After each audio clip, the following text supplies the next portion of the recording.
out into the hallway, just as the overseer arrived for the hearing.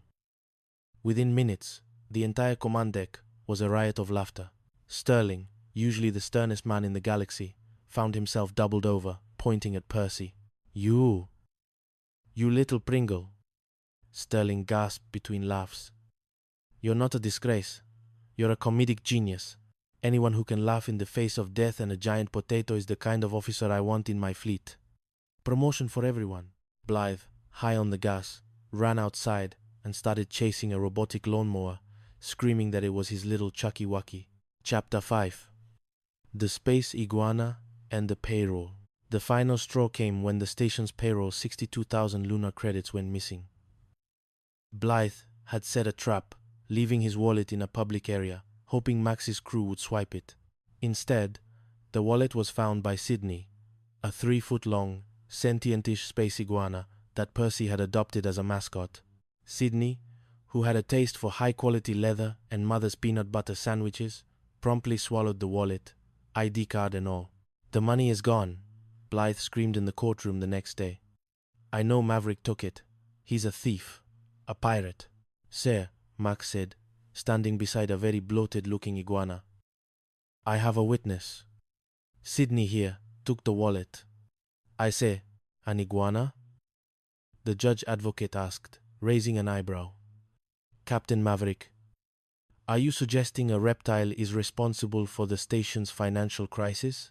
"He has a birthmark on his right leg," Percy shouted. "It's shaped like a heart. He only steals from people he likes."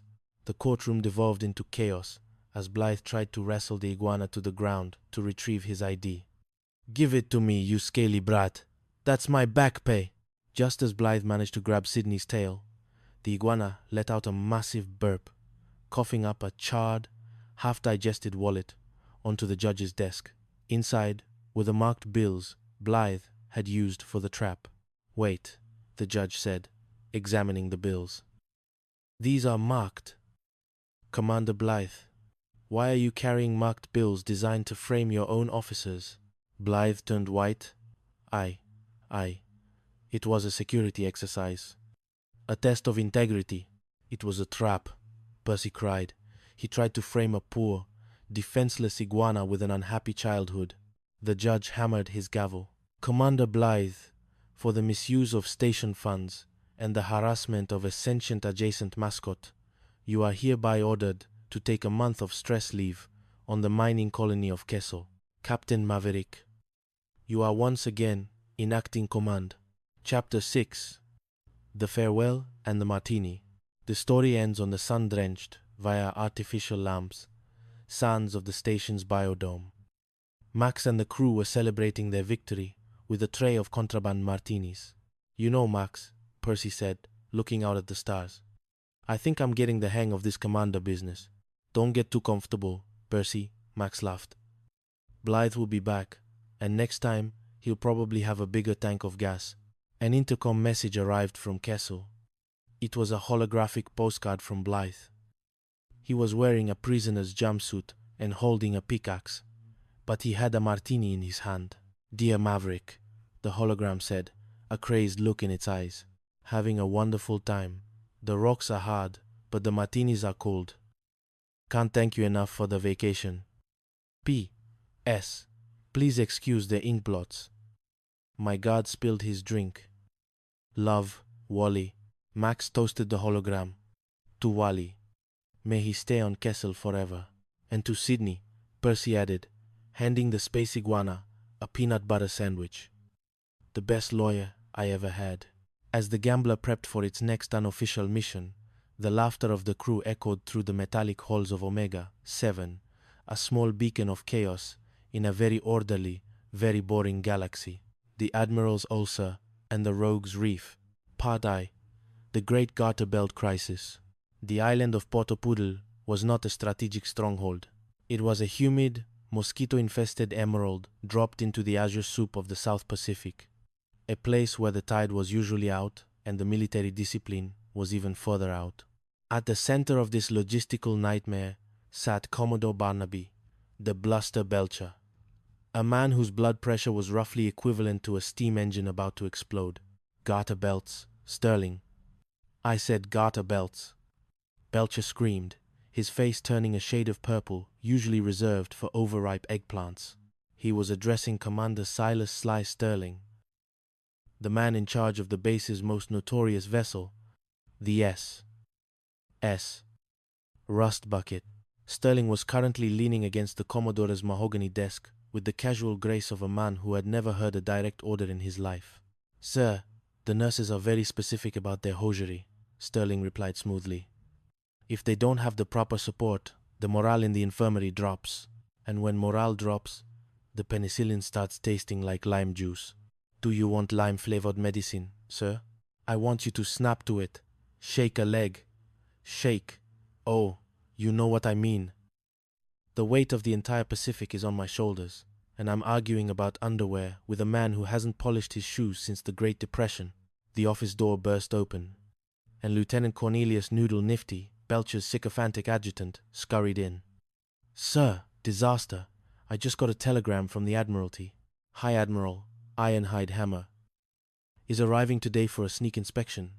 7, yes. Number." Belcher's jaw hit the floor. "The Petty Officers Club looks like a pirate tavern, and the garter belts haven't arrived."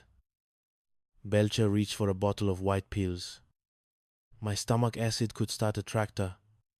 Noodle, if I were sick, if I were truly, medically incapacitated, I wouldn't have to face the Admiral, would I?" A slow, devious grin spread across Belcher's face. "If I'm sick, I can appoint an acting base commander. Someone Hammer will hate. Someone Hammer will see as the cause of all this chaos." He looked at Sterling. "Sterling, you're in charge." "Me, sir?" Sterling asked, eyes widening. "I'm a saltwater sailor. I don't do paperwork. I don't even like paper. It's an order. You're the acting commander. And your bumbling sidekick, Sub-Lieutenant Percival Pudge Pippin, is the acting executive officer." Pippin, who had been standing in the corner trying to untangle his thumb from his own belt loop, saluted so hard he nearly knocked his hat off. "I won't let you down, sir. I'll have the sinks fixed and the garter belts distributed by sunset." Belcher let out a fake, dramatic groan and collapsed into a chair. "Call the medics. I'm dying. I'm paying the supreme price for my country." "Sterling, get out there and get destroyed by the Admiral. I'm going to go enjoy my illness." Part I. The Sultan and the Chicken Greeting. With Belcher dying in the hospital, Portopoodle transformed into a carnival. Sterling's crew, a collection of misfits known as the Sterling Scoundrels, took over the administrative offices. They replaced the standard issue coffee with a potent tropical brew of their own invention and began a roaring trade in black market pineapples. However, the chaos hit a new level when a diplomatic emergency arrived. The Sultan of Moonstone-sur-Mer was arriving with his 3 royal daughters. "The Sultan?" Pippin squeaked, looking at a stack of telegrams. "The Admiral wants us to make an exalted impression." "Skip, how do we impress a Sultan?" "Skip wants Sulti." "Skip, how do we impress a Sultan?" "Easy, Pudge," Sterling said, lighting a cigar. "We treat him like a king or a customer, same thing." When the Sultan's royal barge arrived, Pippin was on the pier, dressed in a uniform that was 3 sizes too small. Beside him, the scoundrels were lined up, looking remarkably like a group of men who had just escaped a shipwreck. "Greetings, O exalted ruler," Pippin shouted. "Welcome to Portopoodle. In our country, we have a very special ceremonial greeting for royalty."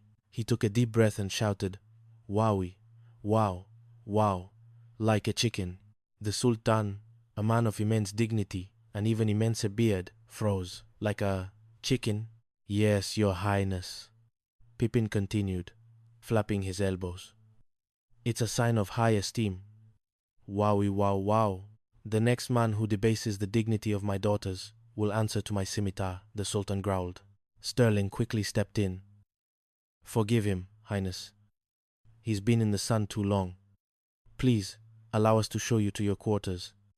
We have, very high-quality garter belts waiting for the princesses." The visit was a disaster of escalating proportions. While Sterling tried to charm the Sultan with boat rides on the Silver Shadow,